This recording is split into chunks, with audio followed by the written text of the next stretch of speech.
بسم الله والصلاة والسلام على رسول الله. وحكاية الليلة يا الخوان، الزواج بشرط عام كله تخمام. وكان يا ما كان حتى كان الحبق والسوسان، والملك ملك الرحمن، ونزيد ونصليو على نبينا العدنان. يا سادة يا كرام، كان واحد الراجل سميتو الحاج المحجوب، راجل معروف قبيلته بتجارته وحتى بإنسانيته. وكان عنده وليد وحيد رباه وعلمه من بعد موت امه وهو صغير. ومنين دازت السنين والعوام وولات شابت الايام، ووصل لباه الاجل وعلى فراش المرض وصاه وقال له: يا وليدي، ياك علمتك وربيتك وما خليت عليك وما خليتك، وصيتي ليك تزوج بنت الاصل من بعد موتي وفرق حبابي وخوتي. وملي توالف فراقي وتكمل الباقي، انوي وقصد خيمة الجواد الموجودة في دوار الجود. ومنين جاي سيادي اليوم الموعود وخرجت الروح، الشاب عبد الرحمن عاش الحزان، ومع المدة دواه نسيان. وهذه يا سيادي هي حالة كل إنسان. وفي يوم من الأيام تفكر وصية زواج بنت الأصل، نوى ووجد حتى لقى راسو واصل. سلم على باها السي موسى وعلى امها لاله زهيرو. موسى عرفو وذكرو بخصايل المرحوم باه، وبين ليه سعادته ورضاه. وفي الحال تشجع وشرح ليهم وصية المرحوم، وطلب ليهم يد بنتهم للزواج. وهنا موسى قال: مرحبا بولد الحاج، وتكون نسيبي هذا هو يوم العيد، ولكن انا يا عندي شرط وحيد: إلا غضبتي مراتك وجات لخيمتي، ما عندكش الحق ترجعها ولا هي ترجع ليك حتى يدوز عام بالتمام. وفي الحال رد عبد الرحمن: انا قابل الشرط عمي، ونطلب الله ما يكون غيار ولا عار. يا سيادي، ومن بعد كمال العطية والعرس تزرعات الزريعة وكبر الغرس. العرسان عاشوا أحلى الأيام، هو تيقابل التجارة وشغل الفلاحة، وهي كتقوم بالواجب داخل الدار.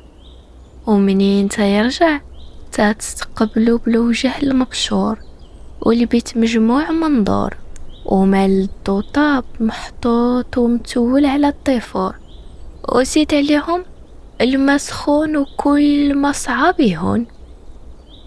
ايوا يا الخوان، وفي يوم من الايام دق الباب عراض، جاي عرض المناسبة ديال العرس وغير كمل مهمته. والمرا قصدت راجلها عبد الرحمن، وملي عرفات سباب الزيارة قالت له: عافاك راجلي العزيز، تاي انا بغيت نحضر لهاد العرس.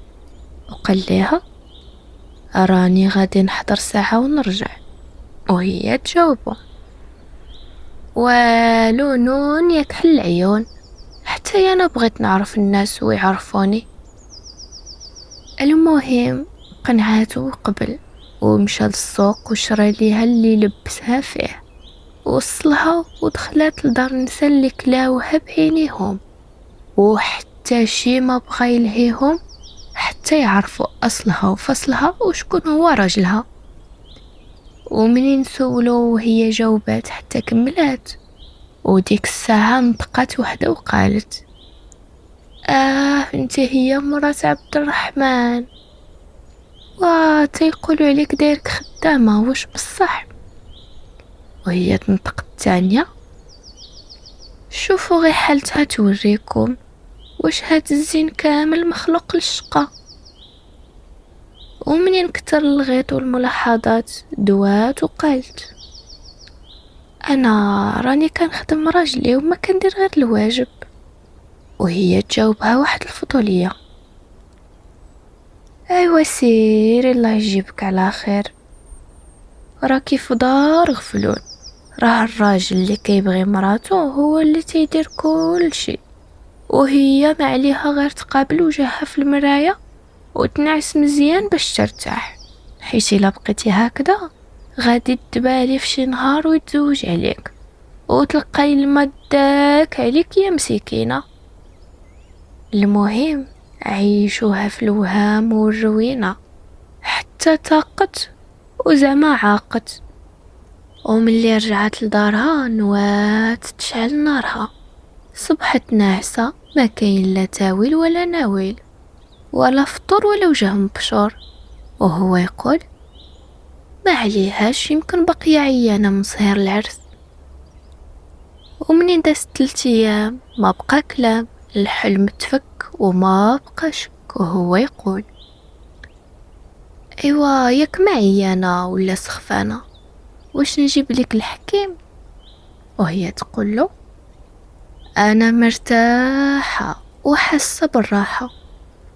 وفي ديك الساعة جاوبها غير شفتك تبدلتي وتغيرتي، الفوضى قدامك وشكون اللي يقوم بشغلك من غيرك؟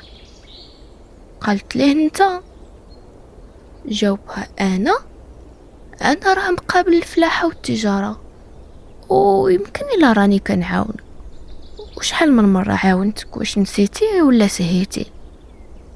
قالت له منين ترجع قبل شغل الدار انا ماشي خماسة عندك. وهنا تزايدوا في الكلام وجات الحرب من بعد السلام. وملي حمى الطرح والكلام بدا يجرح قررت تغضب، يعني تهرب وتقصد خيمة الوالدين، حيث دخل بيناتهم الشيطان اللعين. لنا باها ملي شافها جاية من البعد، عرفها باللي راجعة غضبانة. وهو يقول لمها عندك تبقى فيك ولا تفشيها، خليني انا نتولى سوقها.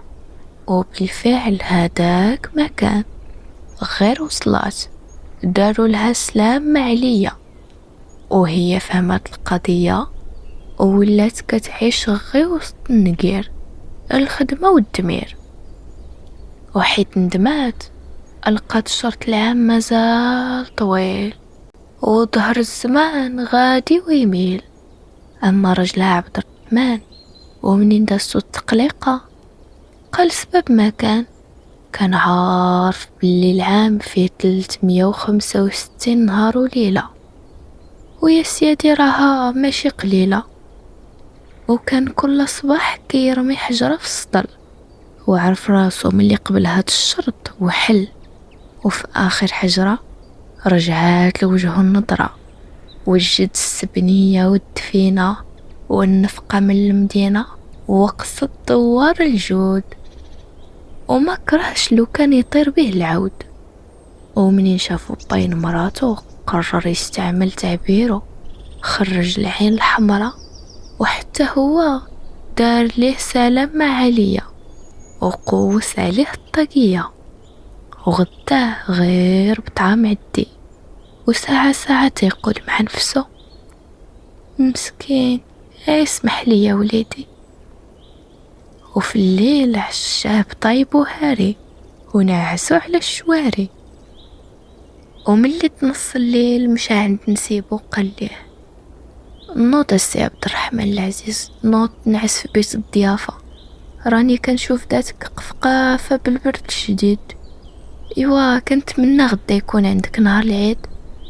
ومن بعد وقت قليل جات مرت عبد الرحمن، وفي الاوان قالت للناس على الشواري واللي ولا هو باها سامح لي يا الحبيب، انا عارفه كلت الخير، وهما ضيفوك بحليله ما عارفينش اصلك وفاصلك. معليش نوض دابا تاكل هاد الشهيواد الحمام. وباها ملمد مزيان وقاطع الحس، وهي مسكينه ظنات باللي كدوي مع رجلها، ولكن باها كان مقدر حالها.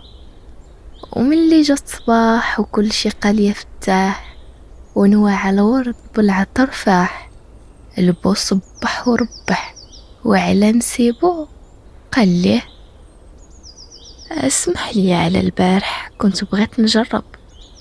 نوض على سلامتك، مرتك باغياك من القلب، كون هاني عمرها ما غادا تغضب. وفي ليلة السهرة حكى لهم عبد الرحمن على موقع، وحكت لهم مراته قصتها مع العيالات، واتفقوا ينساو اللي فات. ومن بعد ما بقى غير قولها وضحك عليها، حيتاش يا سيادي هم الدنيا يبقى غير فيها. وغير رجعات لدار رجلها بيام، جا العراض يعرض لشي عرس من تاني، وهي تقول له البركة في راجلي عبد الرحمن يحضر، أنا عيانة وما فيا ما نهضر. وهكذا حجيتي كتكون مشات من واد الواد ومن بلاد البلاد. وراكم فهمتوها يا ناس الجواد.